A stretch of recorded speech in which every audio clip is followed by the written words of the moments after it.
Hello बच्चों, कैसे हैं आप लोग। उम्मीद करता हूँ आप अच्छे होंगे। तो चलिए शुरू करते हैं। ये आपका कोड है 324 IZ। ठीक है ना, 324 IZ। इसके 5 क्वेश्चन जो है हम पार्ट फर्स्ट में कर चुके हैं। ठीक है ना, पार्ट फर्स्ट में कर चुके हैं। ये पार्ट सेकंड है, जो अब है ये पार्ट सेकंड है। ठीक है ना, दूसरा पार्ट है। पहले पार्ट में हम इतने क्वेश्चन कर चुके हैं। अगर आपने नहीं देखे हो तो वहाँ से देख लीजिएगा, डिस्क्रिप्शन में मैं लिंक दे दूंगा। ठीक है ना, तो चलिए शुरू करते हैं। देखिए, पहला क्वेश्चन ये छठे का क्या कह रहा है कि दिखाइए कि ये और ये एक समकोण त्रिभुज के शीर्षों के स्थिति सदिश हैं। स्थिति सदिश हैं, ये ध्यान रखना। ठीक है, तो चलो पहले हम क्या करते हैं, त्रिभुज के शीर्ष मान लेते हैं। माना त्रिभुज के शीर्ष, माना त्रिभुज के शीर्ष ए, बी तथा सी हैं। तब उसने स्थिति सदिश ही तो दे रखे हैं ना, तो मैं इसको ए का स्थिति सदिश मान लेता हूँ, ओ ए वेक्टर। इसको बी का स्थिति सदिश मान लेता हूँ, ओ बी वेक्टर। और इसको मैं सी का स्थिति सदिश मान लेता हूँ, ओ सी वेक्टर। समझ में आई बात। तब शीर्षों के स्थिति सदिश, या ऐसे लिखो, तब दिए गए दिए गए त्रिभुजों के शीर्षों के स्थिति सदिश, शीर्षों के स्थिति सदिश क्या दे रखे हैं, देखो। ओ ए वेक्टर अपने पास है। ओ ए वेक्टर इक्वल्स टू कितना है, 3 i cap minus 4 j cap minus 4 k cap. और ओ बी वेक्टर आपके पास क्या है, 2 i cap minus j cap plus k cap. और ओ सी वेक्टर आपके पास कितना है, i cap minus 3 j cap minus 5 k cap.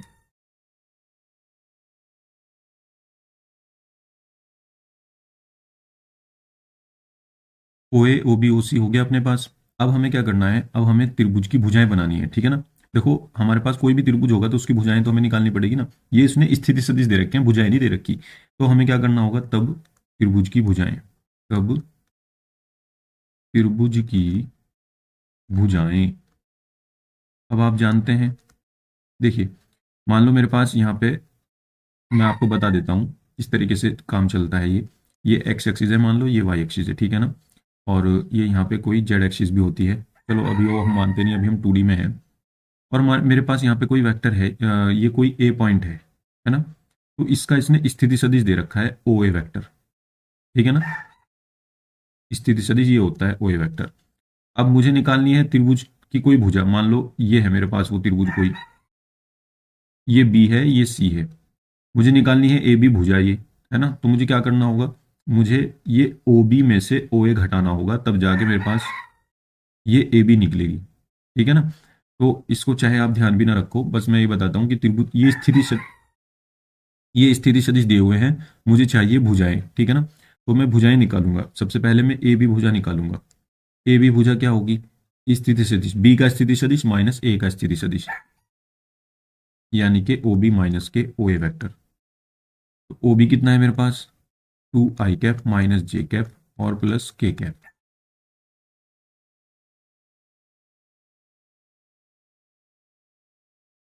O B minus O A vector, O A vector कितना है मेरे पास, 3 i cap minus 4 j cap और माइनस 4 k कैप। ठीक है, ये है। तो इसमें से मैं कैंसिल आउट कर दूंगा, सॉरी माइनस कर दूंगा, तो हटा देता हूँ यहाँ से। ठीक है, देखो कितना बचेगा ये, 2i में से 3 i गए तो माइनस के i कैप बचेगा। माइनस जे है और प्लस के 4j है, तो प्लस के 3j बचेंगे। 4j में से 1j घट जाएगा। प्लस के है और प्लस के 5k है, तो कितना हो जाएगा, 4k और एक 5k हो जाएगा। ठीक है ना, माइनस आई प्लस 3j प्लस 5k। अब ऐसे ही बी सी वैक्टर निकालना है हमें, ओ सी माइनस ओ बी। और ऐसे ही हमें ए सी वैक्टर निकालना है। तीनों भुजाएं आ जाएंगी फिर ये हमारी, ओ सी माइनस ओ ए। ओ सी है मेरे पास i cap minus 3j cap minus 5k cap. और इसमें से मुझे घटाना है ओ बी, यानी कि two I cap minus J cap और plus K cap equals two I minus two I minus I cap minus three J और प्लस जे, तो माइनस टू जे और minus five K minus six K. अब ये देखते हैं O C, I cap minus three J minus five K cap, इसमें से minus करते हैं ओ ए वैक्टर यानी कि थ्री आई कैप माइनस फोर जे कैप माइनस फोर के कैप। आई माइनस थ्री आई तो माइनस के टू आई मिलेगा, माइनस थ्री जे और प्लस के फोर जे, तो चार में से तीन गया, एक जे बचेगा, माइनस फाइव के और प्लस फोर के, तो माइनस के कैप मिलेगा। ठीक है ना, ये सब हमारे पास आ गई। अब देखो तीनों भुजाएं आ गई, लेकिन तीनों भुजाएं के वेक्टर आए, हमें मैग्नीट्यूड निकालना है, उससे पता चलेगा कि ये समकोण त्रिभुज है या नहीं है। ठीक है, समकोण त्रिभुज कैसा होता है? समकोण त्रिभुज ऐसा होता है जिसमें एक कोण 90 डिग्री का हो कम से कम। ठीक है ना, दो तो हो ही नहीं सकते, एक कोण तो 90 डिग्री का हो, ये समकोण त्रिभुज है। तो समकोण त्रिभुज में पाइथागोरस थ्योरम लगती है। पाइथागोरस थ्योरम क्या कहती है? कर्ण का स्क्वायर इक्वल्स टू लंब का स्क्वायर और प्लस आधार का स्क्वायर, है ना। अगर ये कंडीशन वेरीफाई हो गई तो इसका मतलब ये हमारा क्या कहलाएगा, ये जो शीर्ष होंगे ये समकोण त्रिभुज के शीर्ष होंगे। तो हम क्या करते हैं, इन सब का मैग्नीट्यूड निकाल देते हैं। ए बी का मैग्नीट्यूड परिमाण कितना होगा, अंडर रूट लगाओ और इसके जो कोफिशियंट हैं यानी कि जो गुणांक हैं आई का जे का और के का, इनके स्क्वायर करके जोड़ दो। माइनस वन का स्क्वायर, फिर तीन का स्क्वायर, फिर पाँच का स्क्वायर, कितना हो गया अंडर रूट के अंदर। एक का एक आ गया, तीन का नौ आ गया, पाँच का 25 आ गया, 25 और 10 35, तो अंडर रूट में 35 आ गया, है ना। अब BC का मैग्नीट्यूड निकाल दो। BC का मैग्नीट्यूड क्या होगा, सेम ऐसे ही ये BC का निकलेगा, माइनस वन का स्क्वायर प्लस माइनस टू का स्क्वायर प्लस माइनस सिक्स का स्क्वायर। ठीक है, कितना बचेगा, अंडर रूट एक आ गया प्लस चार आ गया प्लस 36 आ गया, 36 चार 40 और एक 41, अंडर रूट 41 आ गया। फिर ऐसे ही AC का मैग्नीट्यूड निकाल दो। AC का मैग्नीट्यूड क्या होगा, परिमाण, इसी के कोफिशिएंट का भी स्क्वायर का सम कर दो, माइनस दो का स्क्वायर प्लस वन का स्क्वायर प्लस माइनस वन का स्क्वायर, कितना हो जाएगा, अंडर रूट दो का चार आ गया, वन का वन और वन का ये भी वन, चार पाँच और एक, कितना हो गया, छः हो गया, है ना, अंडर रूट छः।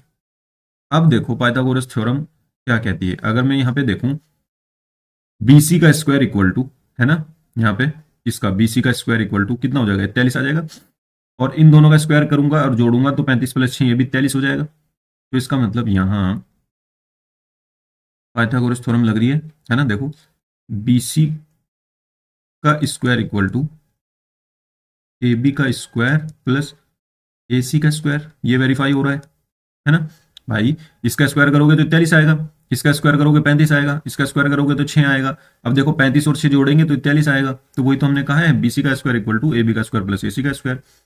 और ये क्या कहती है, ये कौन सी थ्योरम है, ये पाइथागोरस थ्योरम है। तो अतः पाइथागोरस थ्योरम,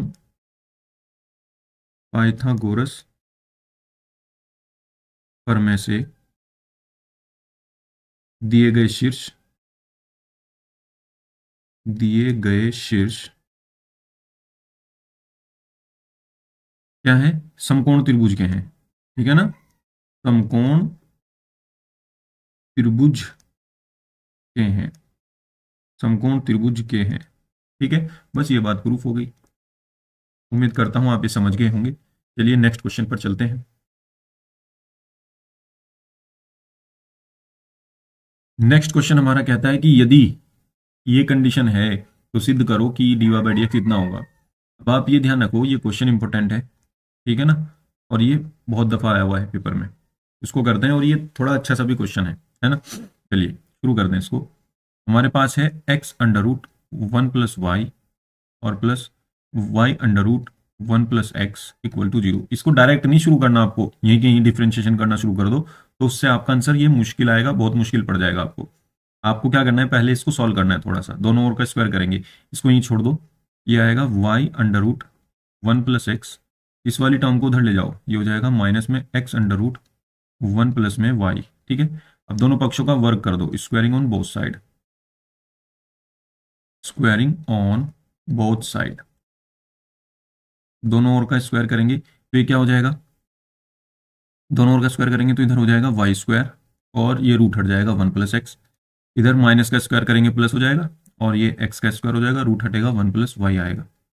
अब इसकी मल्टीप्लाई अंदर करेंगे तो ये हो जाएगा Y square plus X Y square equal to X square plus X square Y. ठीक है, अब यहाँ से देखो सभी सारी टर्म इधर ले आओ उठा करके, तो ये कितना हो जाएगा, ये सारी टर्म उधर ले जाओ उठा करके, एक ही बात है। चलो हम तो इधर ही रखते हैं, हम तो इधर ही लेके आएंगे Y square minus X square plus X Y square minus X square Y equals to 0। ये हो गया। यहाँ से Y square minus X square को हम ऐसे लिख सकते हैं Y minus X Y plus X, और इन दोनों में से हम क्या कॉमन ले सकते हैं एक्स वाई, यहाँ क्या बचेगा, यहाँ बचेगा वाई माइनस एक्स, है ना, equals to 0। Y minus X एक बार और कॉमन ले लो और यहाँ क्या बचेगा वाई प्लस एक्स वाई। समझ में आ रही है बात। अब देखो अगर हम इस या तो ये वाला फैक्टर 0 होगा या ये वाला फैक्टर 0 होगा। अब अगर y माइनस एक्स को हमने 0 कर दिया तो y बराबर x हो जाएगा, और y बराबर x हो गया तो वो इसको सेटिस्फाई नहीं करता, जो हमारी समीकरण है y बराबर x इसको सेटिस्फाई नहीं करेगा, तो इसलिए ये 0 नहीं हो सकता। ठीक है ना, तब हमारे पास ये 0 होगा y plus X Y equals to 0। और y वाली टर्म में से y कॉमन लेंगे तो क्या मिलेगा 1 + x मिलेगा, और ये x उधर जा करके -x हो जाएगा, तो यहाँ से y की वैल्यू कितनी आएगी -x/1 + x। बस यहाँ पे इसका डिफ्रेंशिएशन कर दो, बहुत आसान है, differentiate with respect to x, इधर हो जाएगा dy/dx और इधर हो जाएगा नीचे वाले का होल स्क्वायर, नीचे वाले का होल स्क्वायर, और नीचे वाला ही एज इट इज आएगा 1 + x, ऊपर वाले का करेंगे तो -1, फिर माइनस कॉमन, ये डिवाइड वाले जो रूल है क्वोशिएंट वाला वो लगा रहा हूँ, नीचे वाले का स्क्वायर, नीचे वाला एज इट इज, ऊपर वाले का डिफरेंशिएशन, फिर माइनस लगाएंगे फॉर्मूले का, फिर ऊपर वाले का डिफरेंशिएशन आएगा, ऊपर वाले का डिफरेंशिएशन है -1 और नीचे वाले का नीचे वाला सॉरी ऊपर वाले का तो हमने कर ही दिया ना, तो यहाँ से ऊपर वाले को एज इट इज लिखना होगा, ऊपर वाला एज इट इज -x, नीचे वाले का करेंगे तो 1 का 0 x का 1 आ जाएगा। ठीक है, तो यहाँ से देखो क्या मिला -1 -x, इस -1 की मल्टीप्लाई कर दी दोनों में, और माइनस माइनस ये +x हो गया, और अपॉन में आ गया, अपॉन में तुम्हारे आ गया 1 + x का होल स्क्वायर। ठीक है, x से x कैंसिल आउट हो गया, -1 अपॉन ये बच गया, तो यही तो प्रूफ करना था, dy/dx इक्वल्स टू -1/1 + x का होल स्क्वायर। ठीक है ना, ये प्रूफ करना था और यही हमारा आ चुका है। ठीक है, उम्मीद करता हूँ ये क्वेश्चन भी आप समझ गए होंगे, इसको ऐसे ही करना है। ठीक है ना, डायरेक्ट मत करना नहीं तो उलझ जाओगे, और इंपॉर्टेंट क्वेश्चन है, इसको करना जरूर।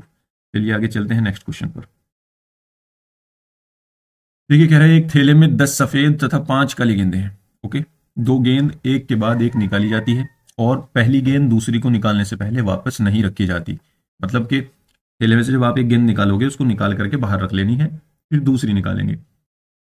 मान लीजिए कि थैले में से प्रत्येक गेंद का निकालना समसंभाव है, मतलब इक्वल है दोनों के चांस निकलने के, तो दोनों सफेद गेंद निकालने की क्या प्रायिकता है, दोनों सफेद गेंद निकालने की क्या प्रायिकता है। तो बहुत आसान है ये क्वेश्चन, देखिए इसको हम करेंगे। सबसे पहले हम लिख देते हैं थैले में, थोड़ा सा क्वेश्चन को लिखना भी तो पड़ेगा ना, थैले में कुल सफेद गेंद, कुल सफेद गेंदें कितनी है 10, और इसी तरह थैले में कुल काली गेंदें, काली गेंदें कितनी है 5, और थैले में कुल गेंदें कितनी है, थैले में कुल गेंदें, कुल गेंदें इक्वल्स टू 10 + 5 यानी कि 15 गेंदें हैं भाई साहब। अब ये कह रहा है आपको एक गेंद निकालनी है। ठीक है, यानी कि पहली गेंद सफेद निकलने की प्रायिकता, पहली गेंद सफेद निकलने की प्रायिकता, सफेद निकलने की प्रायिकता, यानी कि उस थैले में अब हमारे पास 15 बोले हैं, उसमें से सफेद गेंद निकले पहली बार में, उसकी क्या प्रायिकता है। तो हमारे पास सफेद कितनी गेंदें हैं 10 गेंदें हैं, 10 में से कोई सी भी निकल जाएगी तो 10 अपने फेवर में हुए ना, तो जो अनुकूल परिणाम है वो 10 हैं, और कुल परिणाम कितने हैं 15, उसमें 15 गेंदें हैं। ठीक है, इसको अपने पास रखो, यहां से कैंसिल आउट कर लो, 5 दूनी 10, 5 तिया 15, तो ये आ जाएगा हमारे पास 2/3। अब पहली गेंद तो हमने निकाल ली, सफेद गेंद, और वो रख दी बाहर। ठीक है, अब थैले में 14 गेंदें बची, ठीक है ना, और सफेद गेंदें 9 बची, ये भी ध्यान रखना, क्योंकि एक तो सफेद गेंद हमने निकाल ली। अब सफेद गेंदें 9 बची और कुल गेंदें 14 हो गई। तो दूसरी सफेद गेंद निकलने की प्रायिकता, दूसरी सफेद गेंद निकलने की प्रायिकता, या दूसरी गेंद सफेद निकलने की प्रायिकता, ऐसे लिख लो। तो 9 बची अपने पास और टोटल कितनी हो गई, अब 14 हो गई। ठीक है ना, अब दोनों की मल्टीप्लाई कर दो उठा करके। ठीक है, तब प्रायिकता के गुणन नियम से, क्योंकि अभी तो प्रोसेस हमारा पूरा नहीं हुआ ना, प्रायिकता के गुणन नियम से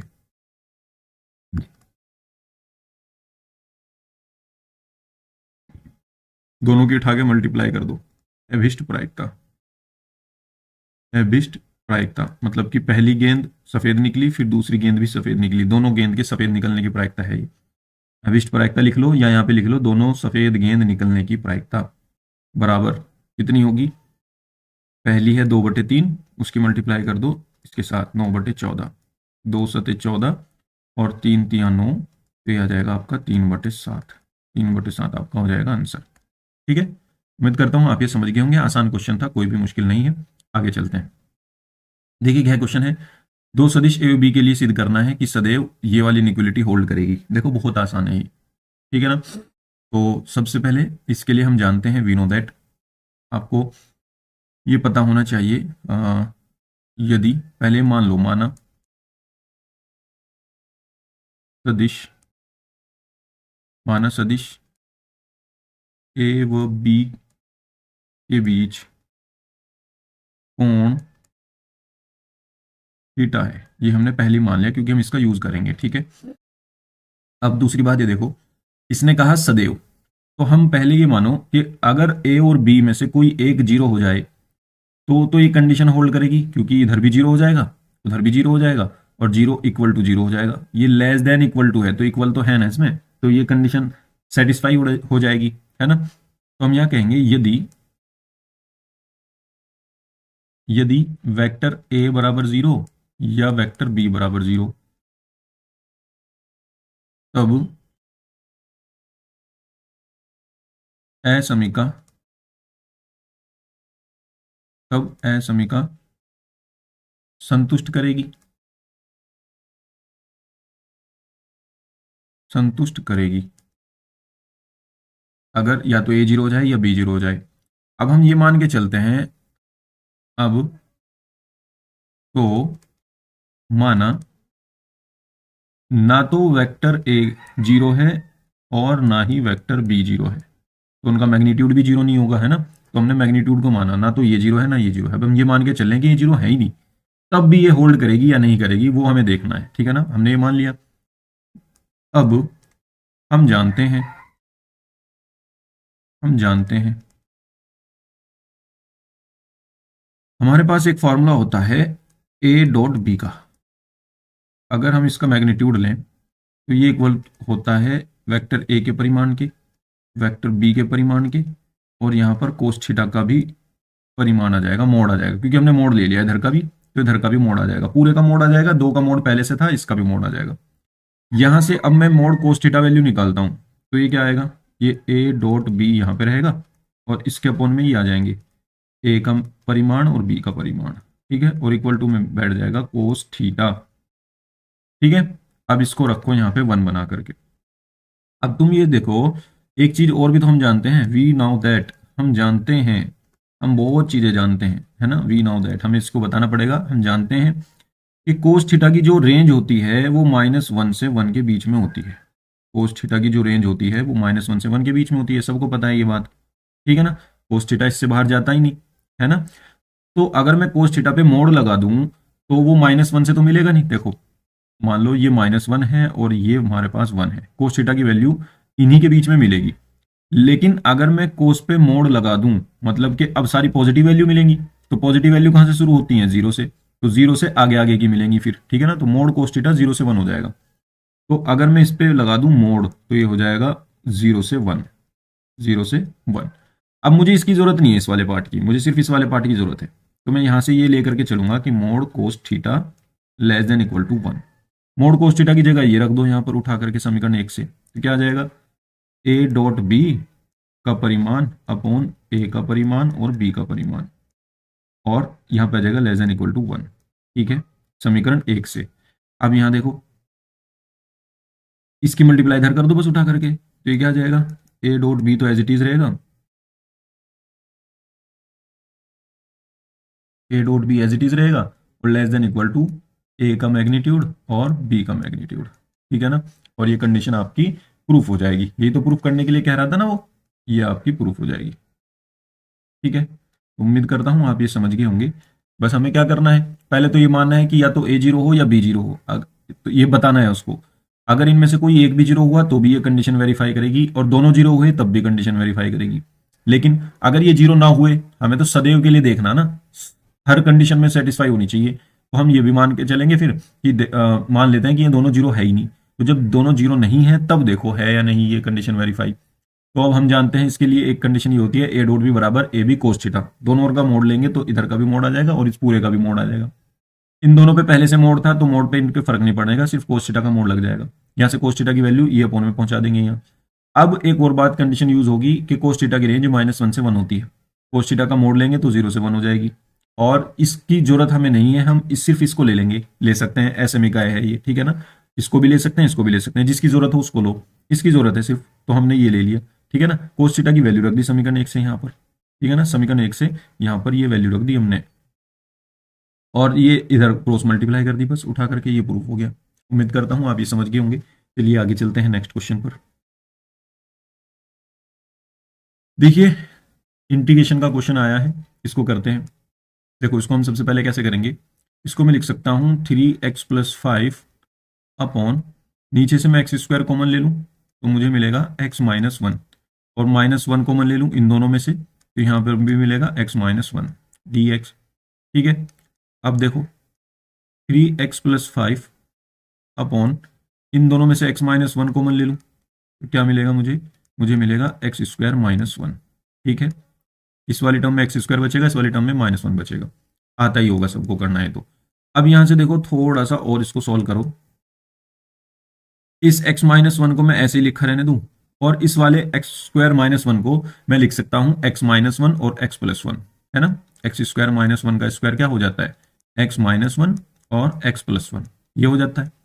अब देखो x+1 वाला तो मैं चलो यहीं पे लिख लेता हूं, लेकिन -1 तो एक पहले से रखा ना, तो स्क्वायर हो जाएगा उसका, तो इसका स्क्वायर कर दिया, ये dx हो गया, आसान हो गया। अब इसको हम करेंगे आंशिक भिन्न से, यानी कि पार्शियल फ्रैक्शन से, है ना, पार्शियल फ्रैक्शन से करेंगे इसको। तो यहां पे मान लो, माना लेट, इसको लेट कर लो, 3x+5 upon x-1 whole square x+1। इसको हम ऐसे लिख सकते हैं a अपॉन, अगर स्क्वायर वाली टर्म है तो पहले तो इसको हम सिंपल लिखेंगे x-1 में, फिर नेक्स्ट एक अलग कांस्टेंट के अपॉन में हम इसका स्क्वायर करके लिखेंगे इसी वाली टर्म का। अभी तो ये लिखी, अब ये वाली टर्म का लिखो, एक और फैक्टर है तो एक और कांस्टेंट लगाओ और उसके अपॉन में लिख दो x+1। क्लियर हुई बात। अब यहां से इसको थोड़ा सा और सॉल्व करो, कैसे करना है वो मैं बताता हूं। यहां पे आपको एक चीज ध्यान देनी है, एलसीएम लेना है बस। एलसीएम लेंगे तो यहाँ से x-1 का होल स्क्वायर आएगा और x+1 आएगा, एलसीएम यही आएगा जो इधर रखा हुआ है, इधर भी सेम ही आएगा। अब देखो x-1 है एक फैक्टर, यहाँ पे है दो फैक्टर, तो एक फैक्टर से एक फैक्टर कैंसिल आउट हो जाएगा, एक फैक्टर बचेगा और ये भी बचेगा, तो x-1 x+1 इनकी मल्टीप्लाई a में हो जाएगी। ठीक है, या आप इजीली ये ध्यान रखो, हाँ बस जो मैंने बताया वो सही है, x-1 और x+1 ये आ गया। ठीक है, प्लस b अपॉन, b के इंटू में क्या आएगा, देखो ये जो फैक्टर है जितना सेम मिल जाए उतना छोड़ दो, यहाँ नीचे नीचे वालों में जो सेम मिल जाए वो छोड़ दो, तो इसमें ये दो सेम है पूरे, इनको छोड़ दो, ये बचा बस एक, तो ये इसकी मल्टीप्लाई में आ जाएगा। अब c के साथ क्या आएगा, ये x+1 सेम मिल गया, इसे छोड़ दो, इसकी मल्टीप्लाई कर दो इसमें, तो ये आ जाएगा x-1 का होल स्क्वायर। ठीक है, ऐसे कर दिया हमने।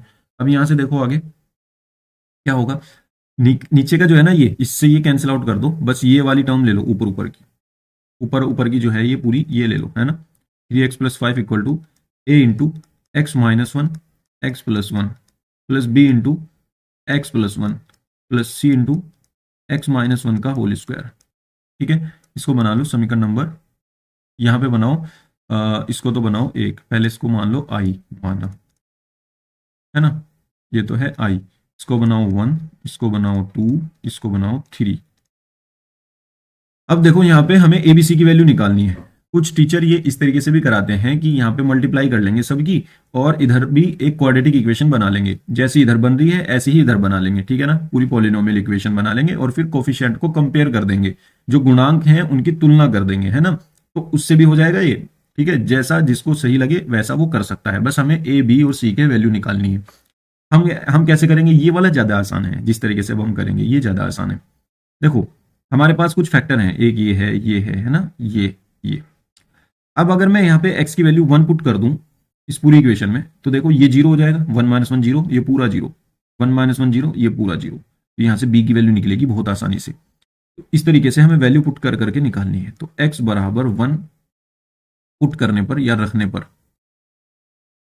ठीक है, अब हमने x बराबर 1 रख दिया, तो यहाँ पे रखेंगे 3 एकम 3 और 5 और 3 8 हो गया, इक्वल्स टू a इंटू, ये तो सारा जीरो हो गया, जीरो हो गया तो सब कुछ छोड़ दो, जीरो हो जाएगा, b इंटू, यहाँ पे हमने 1 रखा, 1 और 1 2 हो गया यहाँ पे, और प्लस ये भी c इंटू पूरा जीरो का स्क्वायर हो जाएगा, 1 माइनस वन जीरो। ठीक है, तो यहाँ पे बचा 8 इक्वल टू 2b, तो 8 बटे 2 आ जाएगा b की वैल्यू, क्योंकि ये भी जीरो है ये भी जीरो है, तो b की वैल्यू यहाँ से मेरे पास आ गई 4, है ना, b की वैल्यू कितनी आ गई, b की वैल्यू आ गई 4।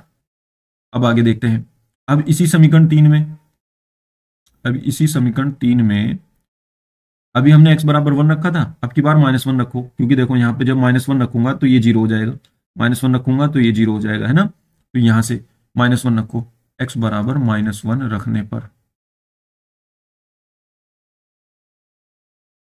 जब -1 रखेंगे तो यहाँ से शुरू करेंगे, पूरी इक्वेशन में रखना है हमें -1, तो 3 -3 हो जाएगा और प्लस 5, तो 5 -3 प्लस 5 हो जाएगा और इक्वल्स टू आ जाएगा आपका, पहला तो जीरो ही हो गया पूरा, तो पहला जीरो हटा दो उसको, प्लस b इंटू -1 रखा है तो ये भी जीरो हो गया सारा, प्लस c इंटू -1 और -1 इसका स्क्वायर कर दो, 5 में से 3 गए 2 बचा, ये जीरो जीरो खत्म हो गया सब, -2 आ जाएगा, -2 का स्क्वायर 4 आ जाएगा, 4 इसके डिवाइड में जाएगा, तो c की वैल्यू यहाँ से मिलेगी मुझे 1/2। समझ में आ रही है बात, c का मान आ गया। अब ऐसे ही आपको समीकरण 3 में, अभी तो 2 की वैल्यू आई ना, समीकरण 3 में ही अब आपको b की भी वैल्यू निकालनी, b की निकल गई, c की निकल गई, a की भी निकालनी है। अब और ऐसा कोई फैक्टर यहाँ पे है नहीं जो मैं पुट कर सकूं जिसकी वैल्यू जो जीरो हो जाए डायरेक्ट, तो आप x की कोई भी वैल्यू पुट कर सकते हैं। मेरी राय ये है कि आप जीरो पुट करो, क्योंकि इससे आसान होगी कैलकुलेशन, और ये हमने अब तक पुट भी नहीं किया, तो जब हम जीरो रखेंगे ये जीरो हो गया, बराबर 5 आ गया, इक्वल्स टू, यहाँ पे देखो ये जीरो, तो -1 इंटू +1, तो माइनस के a आ गया, या ऐसे लिख लो a इंटू ये -1 बचा, ये 1 बचा, प्लस b की वैल्यू 4 है मेरे पास, ये वाली b की वैल्यू 4 है, यहाँ जीरो पुट करूंगा तो इंटू में 1 आएगा सिर्फ, और प्लस c की वैल्यू मेरे पास 1/2 है, और अंदर में 0 पुट करूंगा तो -1 का स्क्वायर मिलेगा। अब यहाँ से देखो a की वैल्यू आ गई, a अभी -a हुआ, और प्लस में ये 4 है, और प्लस में ये 1/2 है, 5 में से 4 गया उधर, 1 बचेगा, 5 - 4 1 और -1/2 इक्वल्स टू -a। तो यहाँ से अगर देखा जाए -a इक्वल टू कितना आएगा, -a इक्वल टू 5 में से 4 गया 1, 1 में से आधा गया, आधा बचेगा, तो यहाँ से a की वैल्यू जो आएगी, a इक्वल टू मेरे पास माइनस के हाफ आ जाएगा, ठीक है ना, a की वैल्यू मेरे पास ये आ गई। अब मेरे पास a भी आ गया, b भी आ गया और c भी आ गया, तीनों की वैल्यू उठा करके यहाँ रख दो और इसका इंटीग्रेशन कर दो, ठीक है ना, यहाँ पे लिखो a b व c के मान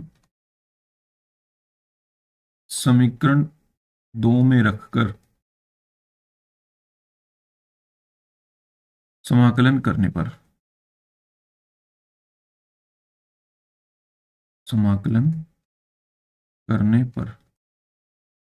आप इंग्लिश में भी लिख सकते हैं, जो इंग्लिश वाले बच्चे हैं इंग्लिश मीडियम के, वो ऐसे लिख सकते हैं, on integrating after putting the value of A B C in equation 2। ठीक है, चलिए, तो मैंने यहाँ पर इंटीग्रेशन कर दिया इधर का भी, 3x + 5 अपॉन x - 1 का होल स्क्वायर और x + 1, ये आई ही है जो हम निकाल रहे हैं, तो यहाँ पे a की वैल्यू रखेंगे -1/2, तो यह आ जाएगा -1/2 अपॉन x - 1 डी एक्स, फिर प्लस बी की वैल्यू रखेंगे, बी की वैल्यू कितनी है 4 अपॉन एक्स माइनस वन का होल स्क्वायर डी एक्स।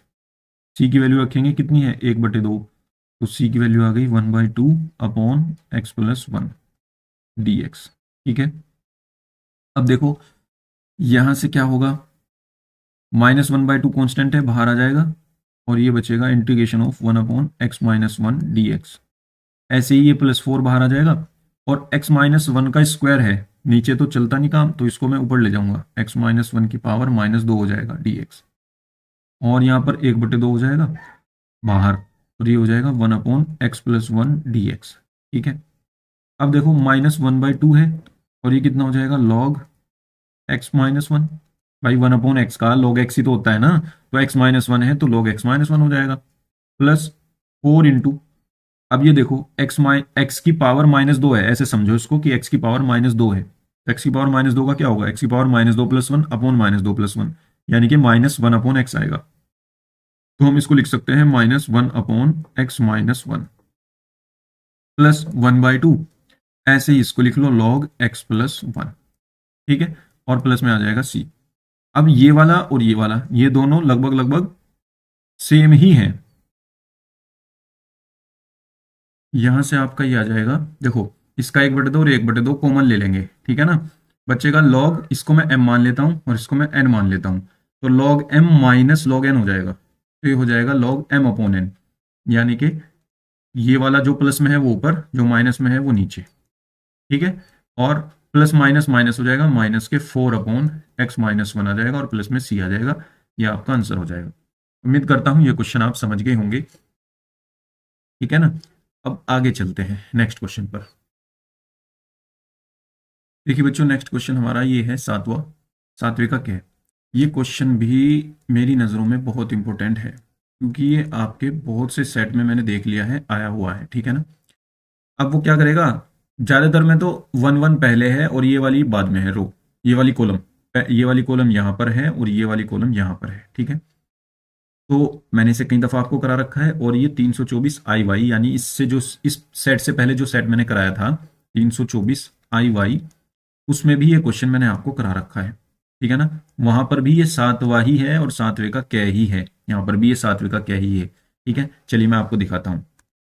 देखिए, ये मैंने वहां पे कराया था सातवें का क्या है, और बस उसमें क्या था, ये वाली जो लास्ट वाली कॉलम है ये पहले थी, और जो ये पहली कॉलम है ये लास्ट वाली कॉलम थी। ठीक है ना, बाकी सेम है, 3 4 3 3 3 4 3 3 4, है ना।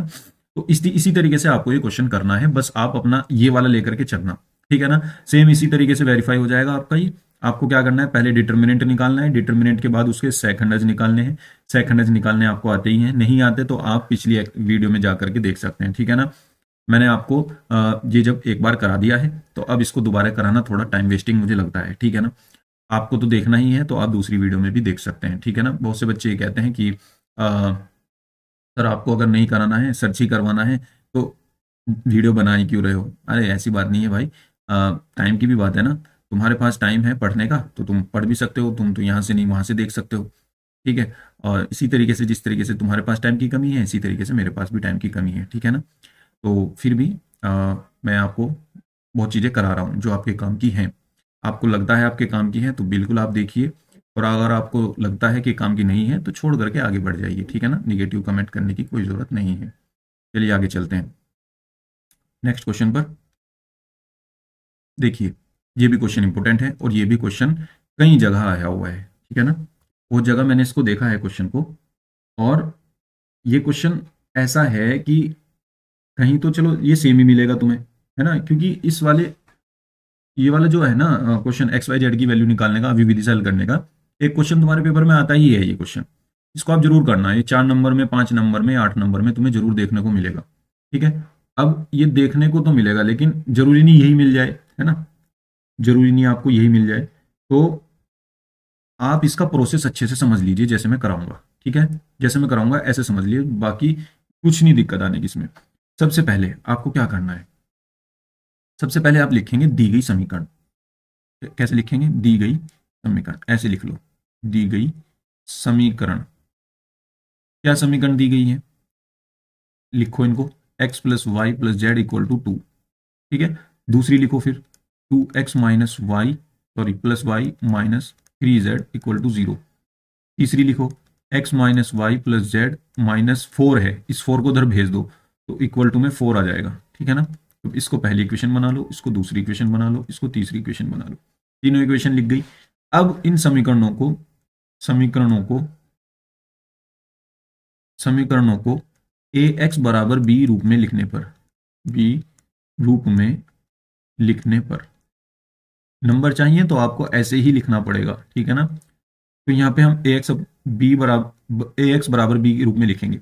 ए क्या होगा, जो कोफिशिएंट से मैट्रिक्स बनेगी, एक्स वाई जेड के कोफिशिएंट यहाँ पे लिखो 1, पहली समीकरण के कोफिशिएंट यहाँ आ जाएंगे 1 1 1।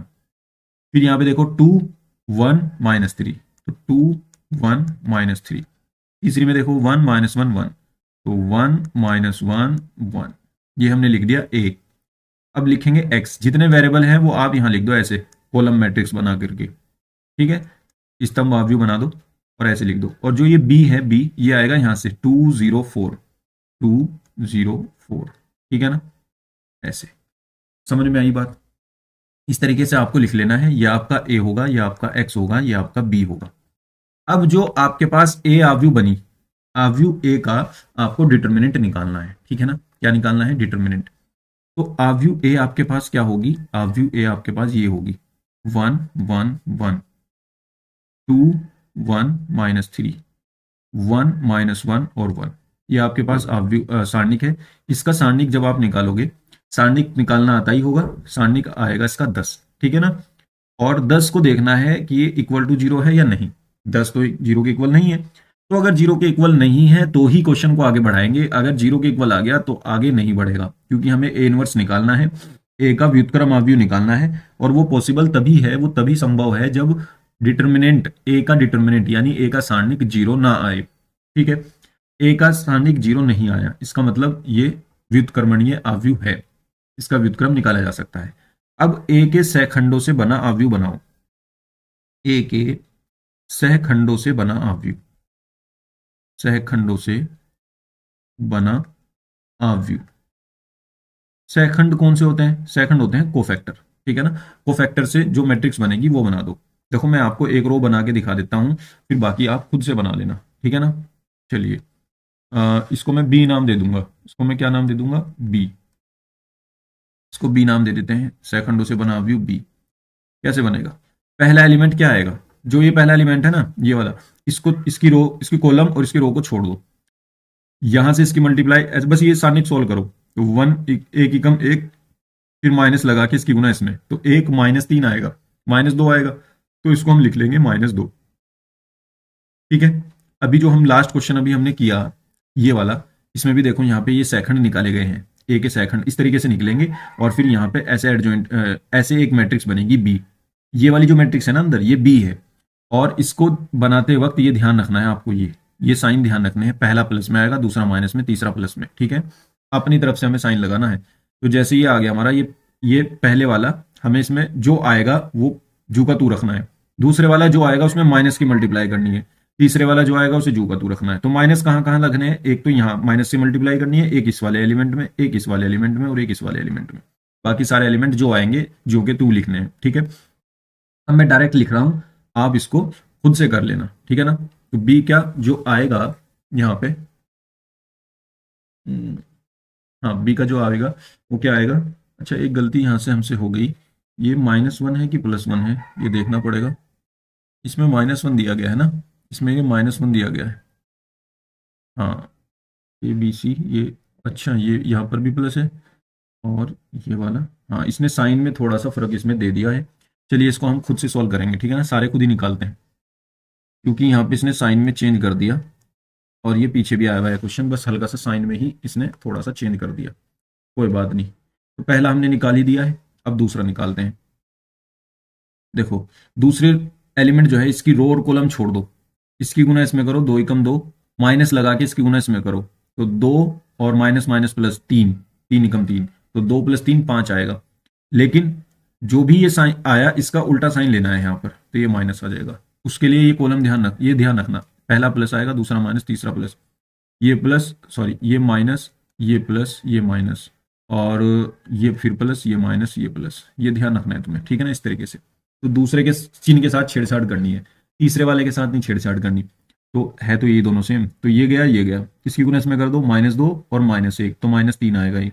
चलो अब इसको देखो, ये रो गई, ये कॉलम गई, ये रो गई, एक ही कम एक और माइनस माइनस प्लस एक, तो एक और एक दो आ गया, लेकिन यहाँ पे चिन्ह हमें बदलना पड़ेगा, तो -2 आ जाएगा।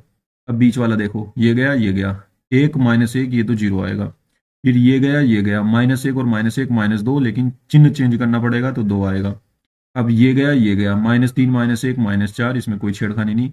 ये गया, -3 -2 -5, लेकिन यहाँ पे चिन्ह चेंज करना पड़ेगा तो 5। और ये गया, 1 -2 -1, ये आएगा -1, ठीक है ना। ये बन गया आपकी सेकंडों से बना अवयव बी, ठीक है। अब इसी अवयव से हमें एडजॉइंट निकालना होता है। एडजॉइंट जो बनेगा ना, एडजॉइंट ए, यानी इस ए का एडजॉइंट जो बनेगा वो बनेगा बी का परिवर्ताव्यू, बी का ट्रांसपोजाव्यू। तो बी की जो कॉलम है उसको रो बना दो, और जो रो है उसको कॉलम बना दो। जो कॉलम को रो बना दो, रो को कॉलम बना दो, ठीक है। -2 -3, -2 0 2, और फिर -4 5 और -1, ये आपके पास कुछ इस तरीके से आएगा, ठीक है। अब यहां से हमें क्या करना है, एडजॉइंट आ गया, ए इनवर्स निकालना है। वी नो दैट, हम जानते हैं A inverse equal to 1 upon determinant of A into adjoint A. अब मैं ये देख लेता हूँ, चूंकि ये मैंने डायरेक्ट लिख दिया था, क्या ये भी 10 ही आएगा क्या? तो इसको हम पहले सॉल्व करके देख लेते हैं एक बार, है ना। हो सकता है ये अलग आए। ये गया ये गया, एक और -3, तो -2 आएगा 1 के इंटू में। फिर -1 ये वाला, ये गया, एक और +3, एक, सॉरी, दो, 2 +3 5, फिर माइनस प्लस में 1 आएगा ये वाला, ये गई रो, ये गया कॉलम, -2 और -1 -3। तो यहाँ से कितना बचेगा, ये बचेगा -2 -5 -3, यानी कि -10 आएगा। बस साइन चेंज हो रहा है इसमें, ठीक है। तो देखो ए इनवर्स अपने पास आ गया 1 अपॉन -10, और एडजॉइंट ए अपने पास आ गया ये -2 -2 -4 -5 0 5 -3 2 -1, ये आ गया अपने पास डिटर्मिनेंट, ए इनवर्स आ गया। अब जो ये हमारे पास ये समीकरण थी, इसको हम बना लेते हैं समीकरण नंबर 4।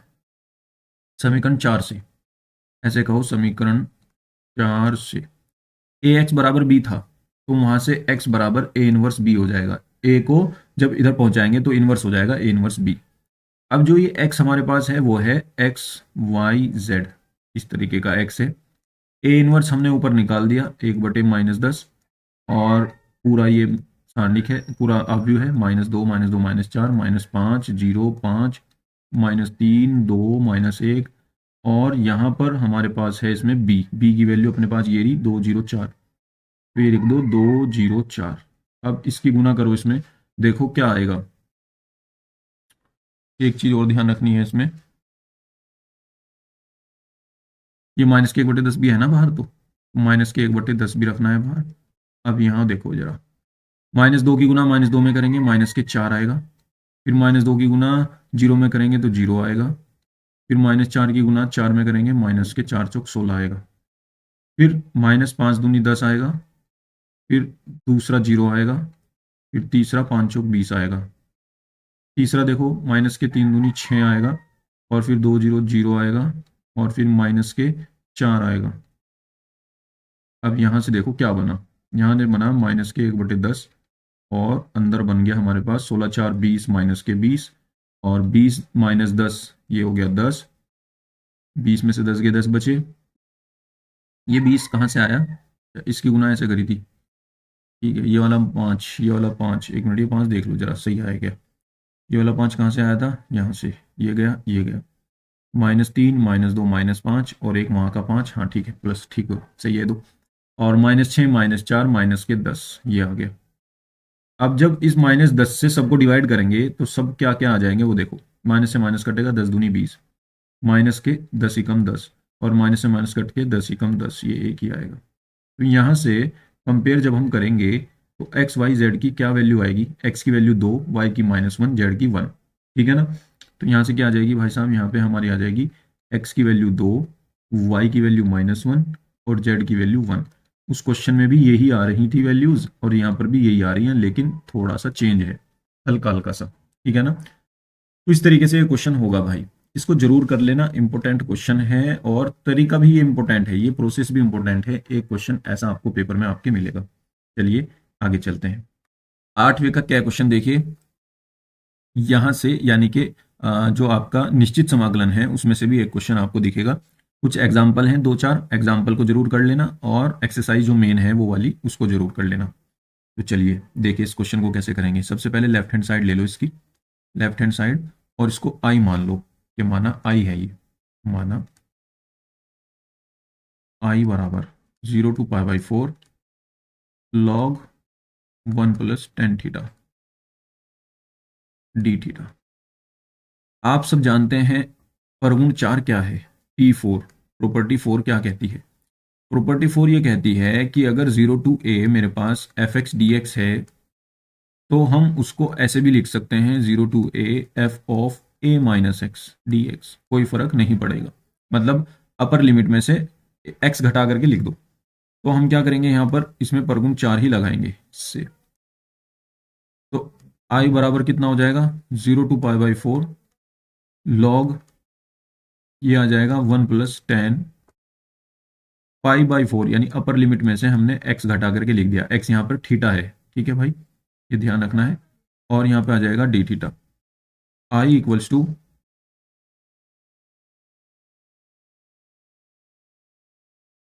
0 to π/4, ये कितना हो जाएगा, log 1 + tan a - b का फॉर्मूला ओपन करना है। तो क्या होगा, tan a - tan b upon 1 + tan a tan b π/4 into tan थीटा, ठीक है। और ये आ जाएगा डी थीटा। यहाँ से होगा i = 0 to π/4 log 1 + tan π/4 की वैल्यू 1 ही रहती है, 1 माइनस के tan थीटा अपॉन, ये भी 1 हो जाएगा tan π/4, तो 1 + tan थीटा आ जाएगा यहाँ पर, ये आ जाएगा 1 + tan थीटा और इंटू में आएगा डी थीटा। तो ये हो जाएगा i = 0 to π/4 log 1 + tan theta की मल्टीप्लाई यहाँ हो जाएगी 1 + tan थीटा और प्लस में 1 माइनस के tan थीटा और अपॉन में आ जाएगा 1 + के tan थीटा और ये हो जाएगा डी थीटा, ठीक है। अब यहाँ से देखो i = मेरे पास कितना बचेगा, 0 to π/4, ये हो जाएगा log, देखो 10 से 10 कैंसिल आउट हो जाएगा यहाँ, तो ये हो जाएगा 2, 1 + 1 2 अपॉन 1 + tan थीटा और डी थीटा। अब log m/n लगा दो, तो log m/n क्या हो जाएगा, 0 to π/4 log m - log n log 1 + tan थीटा, ठीक है। यहाँ पे ये हो जाएगा डी थीटा।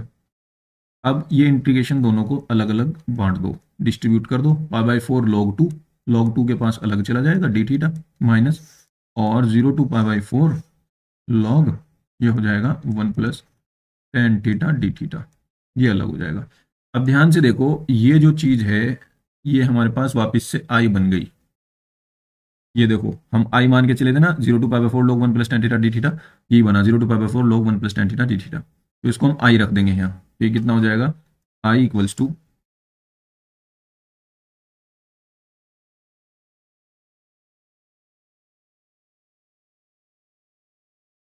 तो ये हो जाएगा आपके पास i = इसमें से भी एक काम और कर लो,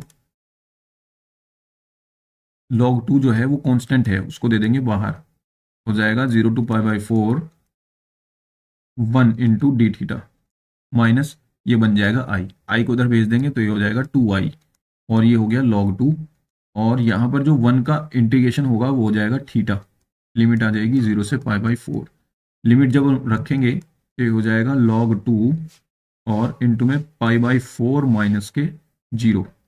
भाई एक बार थीटा की जगह π/4 रखेंगे, एक बार माइनस लगा के 0 रख देंगे, तो ये कितना आ जाएगा, 2i = π/4 log 2 और 2 इधर जाएगा तो i इक्वल टू कितना आ जाएगा, 5/8 log 2। और यही क्या है, हमारी राइट हैंड साइड है। ये देखो लेफ्ट हैंड साइड लेकर चले थे, राइट हैंड साइड आ गई, ठीक है ना। तो ये हमारा प्रूव हो गया। उम्मीद करता हूं ये क्वेश्चन आप समझ गए होंगे। चलिए आगे चलते हैं। ये ए है ना, ए।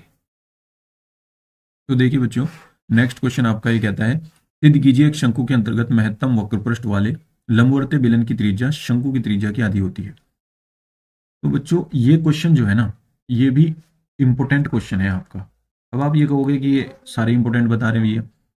भैया इंपॉर्टेंट की बात ऐसी है कि आपके पेपर में सब कुछ रिपीट ही होता है। ज्यादातर क्वेश्चन रिपीट होकर के ही आते हैं, मतलब कि लास्ट ईयर में ही वो पूछे गए हैं जो आपके पेपर में आएंगे। या ऐसा कहो कि आपका जो पेपर बनेगा वो लास्ट ईयर के जो 5 साल के पेपर हैं उन्हीं में से बनेगा। तो अगर आपने लास्ट के 5 साल के सारे सेट कर लिए ना, तो आपके 80 से ऊपर तो आने ही आने हैं बस। मैं तो ये कहता हूँ कि 90 से भी ऊपर जा सकते हैं आराम से। मेरे खुद के 96 हैं, आपके भी आ सकते हैं, ठीक है ना। हाँ, तो जो प्रीवियस ईयर करोगे आप, उससे बहुत फायदा होगा आपको, इसीलिए मैं ये प्रीवियस ईयर करा रहा हूँ। अब ये देखो ये क्वेश्चन, और जो अभी हमने लास्ट किया है ये वाला क्वेश्चन, ये दोनों 324 EZ में, 324 EZ देखना, 2024 का कोड है ये 324 EZ। उसमें ये वाला 8वें का क है, और जो ये पीछे वाला है ये 8वें का ख है। यानी कि सेम 8वां क्वेश्चन सेम ही दे दिया उसने, 2024 में भी 2025 में भी। किसी ना किसी सेट में इस तरीके से मिल जाएगा आपको। तो हो सकता है वो आपका ही सेट हो, है ना। हर साल 7 या 8 सेट बनते हैं, उनमें से हो सकता है आपका ही सेट हो जो पिछले साल का ही आ जाए, बिल्कुल सेम टू सेम, है ना। तो आपको पीछे के लास्ट ईयर के करने ही करने हैं। ये क्वेश्चन फिक्स पैटर्न है आपका यार, इसी में से आएगा और कहीं से नहीं आएगा, ठीक है ना। आपको चाहे तो बुक में से करने की जरूरत भी नहीं है, आप यहीं से कर लो, लेकिन बुक तो पढ़नी जरूरी इसलिए है क्योंकि कॉन्सेप्ट तो वहीं से क्लियर होगा ना। हाँ, तो चलिए शुरू करते हैं इसको। देखिए ये मैंने पीछे करा रखा है, 324 EZ में 2024 की वीडियो है ना। तो प्लेलिस्ट में जाके वहां से चेक कर भी सकते हैं आप, लेकिन फिर भी मैं आपको यहाँ पर इसका सोल्यूशन दे देता हूँ। देखिए कुछ इस तरीके से है ये। और सबसे पहले इसने कहा है एक शंकु के अंतर्गत एक बेलन बनाना है। तो हमने एक शंकु लिया और उसके अंतर्गत एक बेलन बना लिया PQRS, ठीक है ना। अब यहाँ पे देखो ABC ये शंकु है और ये आपका बेलन है। अब हमने क्या कहा, माना शंकु की त्रिज्या OC बराबर R है। तो एक हमने मान ली OC बराबर R। OC कहाँ है मेरे पास, ये OC O है और ये C है, तो OC R हो गई, यानी कि इसकी त्रिज्या हो गई R। ये रही, देखो ये बता दी ना इसने, OC R है शंकु की त्रिज्या। और बेलन के आधार की त्रिज्या OS बराबर X मान ली, ये है OS, ये हमने X मान ली, ठीक है ना। ये X मान लिया, OX S मान लिया, ठीक, OS को X मान लिया, ठीक है। शंकु की ऊंचाई AO ये वाली हमने H मान ली, ठीक है ना, हमने H मान ली, ये ध्यान रखना। अब देखो आगे, अब हम दो त्रिभुज देखते हैं, एक तो ये AOC और एक देखते हैं ये QSC। ये दोनों समरूप त्रिभुज हैं। समरूप त्रिभुज है मतलब ये भी एक 90 डिग्री का समकोण त्रिभुज है, ये भी एक 90 डिग्री का समकोण त्रिभुज है, दोनों समरूप हैं। अब समरूप, और एक कोण इनमें सेम भी है ना, ये वाला, और ये वाला 90 डिग्री का कोण भी है इसमें, इस वजह से हम इसको समरूप बता रहे हैं। अब समरूप की एक कंडीशन होती है कि उसकी भुजाएं जो होती हैं वो समानुपाती होती हैं। तो हमने क्या कहा, हमने उसकी भुजाओं को समानुपात में रख दिया, यानी कि जो संगत भुजाएं हैं, तो AO के संगत है QS, ये वाली संगत भुजाएं हैं ये। तो AO अपॉन QS रख दी हमने, AO अपॉन QS, और OC अपॉन OS रख दी, सॉरी OC अपॉन SC रख दी, है ना, क्योंकि बड़े वाले जो ट्रायंगल है AOC उसकी तो है OC भुजा, और जो छोटे वाला ट्रायंगल है उसकी है SC, है ना, भुजा।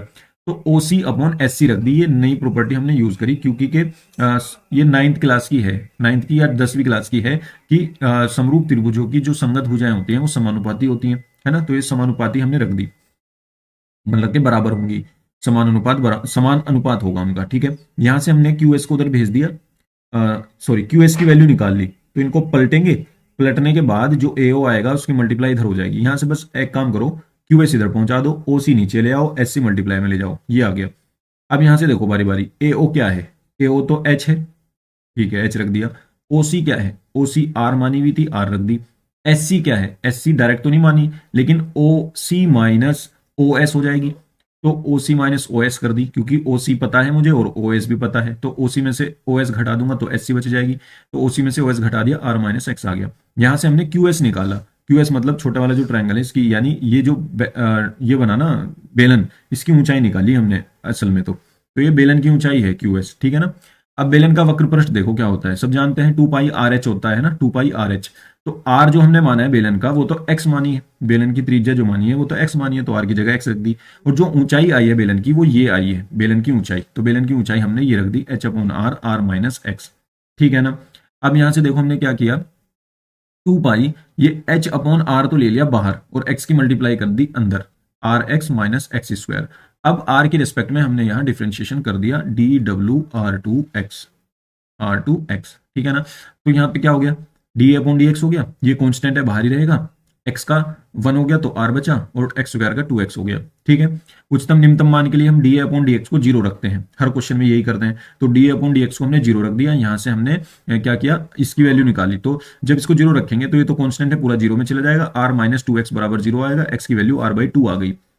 तो एक चीज उसने कही थी कि शंकु की त्रिज्या की आधी होती है बेलन की त्रिज्या। तो देखो बेलन की त्रिज्या x है, शंकु की त्रिज्या r है, तो शंकु की बेलन की त्रिज्या शंकु की त्रिज्या की आधी है, ये तो प्रूफ होगी। लेकिन अभी महत्तम वक्र पृष्ठ दिखाना है हमें, महत्तम वक्र पृष्ठ। तो अब एक काम करो, महत्तम वक्र पृष्ठ दिखाने के लिए आपको इसका एक बार और अवकलन करना होगा। तो यहाँ पे इसको अगर मैं कह दूं कि ये समीकरण 1 है और यहाँ पे कहो समीकरण 1 का दोबारा से अवकलन करने पर dw r2x again r2x of 1 ना, दोबारा फिर कर दिया इस वाली का 1x इक्वेशन 1 का दोबारा से अवकलन कर दिया। तो डबल डेरिवेटिव d2a/dx² हो गया, 2πRh फिर से कांस्टेंट है, r भी कांस्टेंट है, r का 0 हो जाएगा। 2x में हमने क्या किया, x के रिस्पेक्ट में जब हम इसका करेंगे तो यहाँ से मेरे ख्याल से तो अरे किसके रिस्पेक्ट में किया हमने, x के रिस्पेक्ट में किया ना, तो ये तो -2 आना चाहिए था, हाँ ये -2 आना चाहिए था। तो यहाँ पे ये x हट जाएगा, -2 आएगा, तो इसको मैं यहाँ से हटा देता हूँ, -2 आएगा, ये -2 की मल्टीप्लाई में होगी, -4πh/r आ जाएगा, यहाँ से x हट जाएगा। तो x बराबर अगर r/2 पर हम देखें भी तो x तो यहाँ पे बचा ही नहीं, तो ओवरऑल निगेटिव ही रहेगा ये, है ना। तो ये r/2 तो यहाँ से हटा ही दो, तो यहाँ पे ये माइनस में ही रहेगा, इसे कोई काटने की जरूरत नहीं है, 4πh/r ही रहेगा। तो ये 4πh/r निगेटिव का जो है ये आपका <0 ही रहेगा, ठीक है ना, -0 ही रहेगा ये। तो अगर ये 0 ही रहेगा, सॉरी <0 रहा, इसका मतलब कि ऋणात्मक आया, अगर ऋणात्मक आता है तो हम उसको उच्चतम कहते हैं। तो बेलन का वक्र पृष्ठ उच्चतम हो जाएगा x बराबर r/2 पर, तो उच्चतम भी प्रूफ हो गया, महत्तम प्रूफ हो गया, ठीक है ना। तो x बराबर r/2 यहां से हमारे पास आ चुका है, x बराबर r/2। x क्या है, बेलन की त्रिज्या, r क्या है, शंकु की त्रिज्या बटे 2। इस तरीके से ये क्वेश्चन हमारा कंप्लीट हो गया, ठीक है ना। इसमें थोड़ी सी ये गलती कर रखी थी, ये पकड़ में आ गई, यहाँ पे x का अवकलन 1 हो जाएगा, -2 बचेगा। इस तरीके से आप इसको कर लेना, ठीक है ना। उम्मीद करता हूं ये क्वेश्चन आप समझ गए होंगे। चलिए आगे चलते हैं नेक्स्ट क्वेश्चन पर। देखिए अवकल समीकरण का क्वेश्चन है, बहुत आसान क्वेश्चन है ना। चलिए करते हैं इसको। क्या का फर्स्ट क्वेश्चन, सबसे पहले इसका dw/r2x करो, x के सापेक्ष अवकलन करने पर तो ये हो जाएगा dy/dx इक्वल टू, इसका मतलब तो पता ही होगा, differentiate with respect to x, dy/dx कितना हो जाएगा है 100 और e की पावर -7x, और 7x का -7x का दोबारा करेंगे तो -7 आ जाएगा, प्लस ऐसे ही आएगा 500 e की पावर 7x का e की पावर 7x, 7x का दोबारा करेंगे तो 7 आ जाएगा, ठीक है। दोबारा फिर करते हैं एक और बार, dw/r2x अगेन, यानी कि पुनः अवकलन करने पर x के रेस्पेक्ट में, तो ये हो जाएगा d2y/dx² इक्वल्स टू 600 तो कांस्टेंट है, जू का तू रहेगा, e की पावर -7x का e की पावर -7x, ये वाला -7 जू का तू, अब -7x का दोबारा फिर करेंगे तो एक और -7 आ जाएगा, मतलब -7 का स्क्वायर आ जाएगा, ठीक है। प्लस ये 500 जू का तू है, e की पावर के 7x आ गया, जू का तू रहेगा, e की पावर x का e की पावर x रहता है, 7 पहले से था, और एक 7x का दोबारा करेंगे तो एक 7 और आ जाएगा, तो 7 का स्क्वायर हो गया। अब देखो यहाँ पे ये 49 हो गया, ये भी 49 हो गया, दोनों प्लस के हो जाएंगे, तो 49 हमने ले लिया कॉमन, 49, तो यहाँ पे बचा 600 e की पावर -7x, और यहाँ पे बचा प्लस 500 e की पावर 7x, ठीक है। अब इसको देखो, यहाँ पे जो क्वेश्चन दे रखा था इसको मैं समीकरण 1 मान लेता हूँ, तो ये कितना हो जाएगा, इसको मैं y लिख सकता हूँ क्योंकि ये पूरा y के इक्वल है, तो मैं इस पूरे को, इस सेम ही तो है ना, तो इसको हमने y बना दिया, तो d2y/dx² बराबर 49y आ गया, और यही हमें प्रूफ करना था, तो ये हमारा प्रूव हो गया। इसको यहाँ पे लिख सकते हैं समीकरण 1 से। ठीक है ना। उम्मीद करता हूँ ये समझ गए होंगे। देखिए कितने आसान नंबर है, 4 नंबर आ भी गए आपके। अब यहाँ देखो, एक्स स्क्वायर अपॉन 16 है, वाई स्क्वायर अपॉन 25 है, बराबर 1 है। इससे घिरे क्षेत्र का क्षेत्रफल निकालना है। पहली बात तो ये देखो आप, ये इलिप्स है, दीर्घवृत्त है। अब दीर्घवृत्त को आपको थोड़ा सा डायग्राम बनाना पड़ेगा। वैसे तो डायरेक्ट भी कर सकते हैं हम इसका, पाई ए बी आंसर होता है। ये ए बना लो 4 स्क्वायर, ये कितना हो जाएगा, इसको अगर मैं सही से लिखूं तो ये एक्स स्क्वायर अपॉन के 4 का स्क्वायर होगा, और ये वाई स्क्वायर अपॉन के 25 5 का स्क्वायर हो जाएगा, और बराबर 1 आ जाएगा। तो अगर मैं इसकी तुलना करूं X square upon A square से, है ना, X square upon A square plus Y square upon 5 square, sorry B square,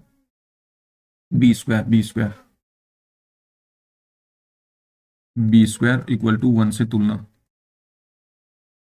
तो अगर हम इससे तुलना करेंगे तो ए की वैल्यू मेरे पास 4 आएगी, बी की वैल्यू मेरे पास 5 आएगी।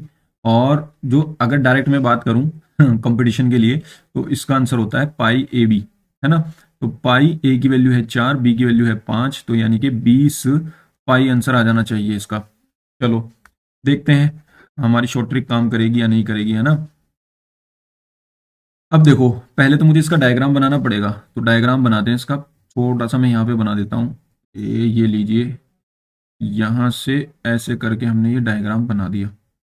अब देखो b की वैल्यू बड़ी है, b की वैल्यू 5 है, सॉरी ऐसे नहीं बनेगा फिर ये, अगर b की वैल्यू बड़ी है तो ये ऐसे नहीं बनेगा, फिर ये ऐसे बनेगा, फिर ये ऐसे बनेगा। अगर a की वैल्यू बड़ी होती तो वैसे बनता जैसे मैंने बनाया था, फिर ऐसे बनता एक्स अक्ष के अनुदिश। और अगर ये b की वैल्यू बड़ी है, b की वैल्यू बड़ी है तो ये ऐसे बनेगा, है ना। यहाँ पे मैं लिख देता हूँ b is greater than two a, तो इसलिए ऐसे बना। अब यहाँ पे ये b की वैल्यू होती है तो ये तो हो जाएगा 0.5, और ये हो जाएगा 0 - 5, इसकी वैसे जरूरत नहीं है लिखने की। और एक है ये अपने पास a0, ये है अपने पास कितना, ये है अपने पास 4 0 4 0। अब आप क्या करो, सिर्फ एक पार्ट का निकाल लो इसका और 4 से गुना कर देंगे, है ना। एरिया ही तो निकालना है ना हमें, तो हम बहुत आसानी से इसका आंसर निकाल सकते हैं। देखिए, हमें तो इस पूरे का निकालना है, हम फिलहाल एक का निकालेंगे, फिलहाल एक पार्ट का, है ना। फिलहाल एक पार्ट का हम एरिया फाइंड करेंगे। तो अगर चाहे तो ऐसे पट्टी बना लो, ऐसे ही बनाएंगे हम तो पट्टी इसमें, ताकि हमारे लिए आसानी रहे, है ना। हम बनाते हैं ऐसे पट्टी, ये वाली।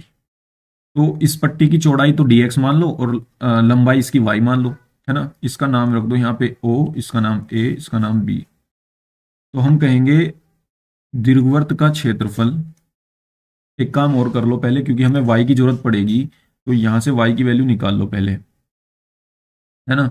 यहां से y की वैल्यू निकाल लो, यहां से y की वैल्यू कैसे निकलेगी भाई, तो वाई स्क्वायर अपॉन के 5 का स्क्वायर यही रहेगा, और equal to 1 minus X square बटे 4 का स्क्वायर हो जाएगा। यहां से आ जाएगा वाई स्क्वायर इक्वल टू, ये 5 स्क्वायर गुना में चला जाएगा, और इंटू में आ जाएगा 4 स्क्वायर माइनस एक्स स्क्वायर, और बटे में 4 स्क्वायर। ठीक है भाई।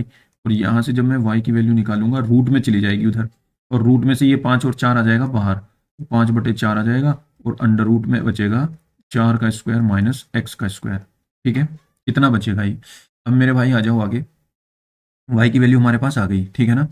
अब हम निकालेंगे इसका, क्या निकालेंगे हम, इसका आंसर डायरेक्ट निकालेंगे। देखो इसका आंसर डायरेक्ट नहीं निकालते, थोड़ा सा करेंगे इसको हम, ठीक है। चलिए देखो, अब हम लिखेंगे दीर्घवृत्त का क्षेत्रफल, दीर्घवृत्त का क्षेत्रफल, दीर्घवृत्त का क्षेत्रफल बराबर 4 गुना भाग ओ ए बी का क्षेत्रफल, भाग ओ ए बी का क्षेत्रफल।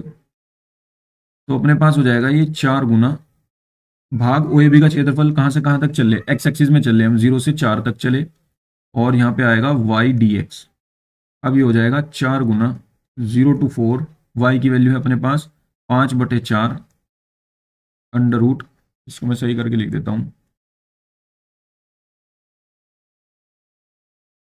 5/4 अंडर रूट 4 का स्क्वायर माइनस एक्स का स्क्वायर और डी एक्स। ठीक है।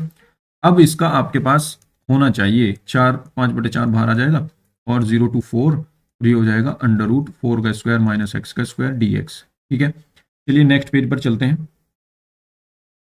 तो यहाँ से आपके पास ये आ जाएगा, 4 से तो वो 4 कट गया, बचा 5, और ये 0 to 4 बचेगा, और अंडर रूट आपके पास आ जाएगा 4 का स्क्वायर माइनस एक्स स्क्वायर, 4 का स्क्वायर माइनस एक्स स्क्वायर।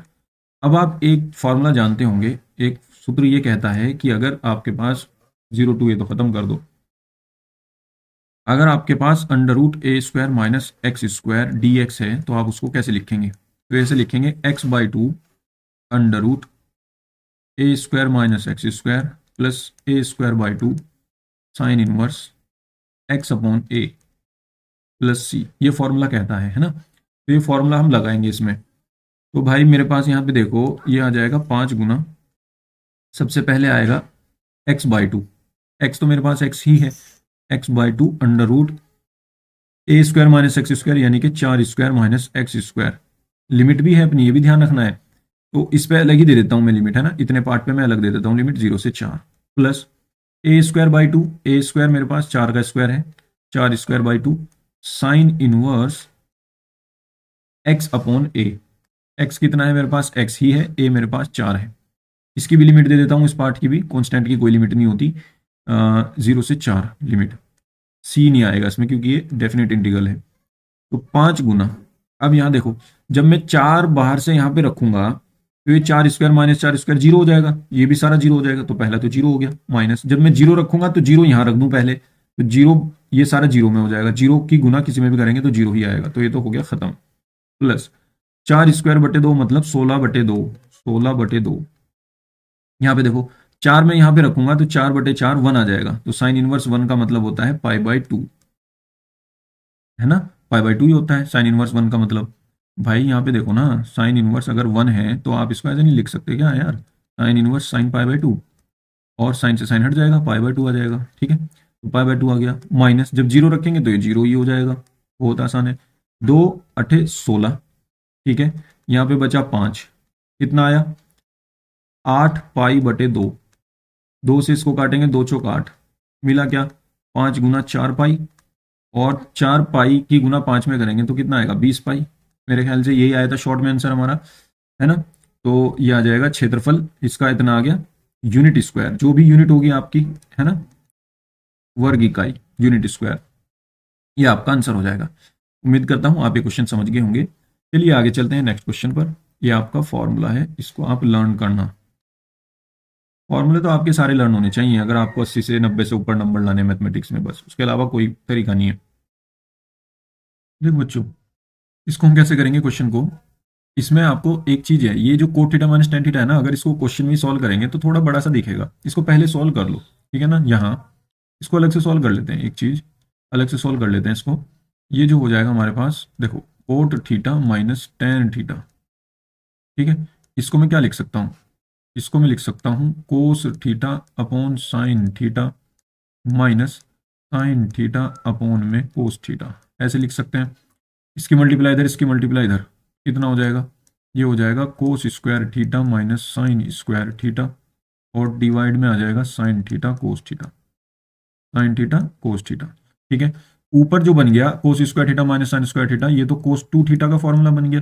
और नीचे जो बन गया, इसमें 2 की जरूरत है हमें, है ना, 2 की जरूरत है ना। तो हम एक काम करते हैं, 2 sine theta cos theta, sine 2 theta बन जाता है, तो 2 से मल्टीप्लाई और 2 से डिवाइड कर देते हैं, 2 से मल्टीप्लाई 2 से डिवाइड, तो ये हो जाएगा 2 इंटू साइन 2 थीटा हो जाएगा, ठीक है ना। तो ये कितना बन गया? ये बन गया हमारे पास 2 into cot 2 theta, cot 2 theta. अगर इसका स्क्वायर, बस ये वैल्यू उठा करके वहां रख देंगे हम, ठीक है, ये वैल्यू उठा करके क्वेश्चन में रख दो। नाउ मेरे पास ये क्वेश्चन है, sec square 2 theta upon cot theta minus tan theta का होल स्क्वायर इक्वल्स टू, यहां से देखो,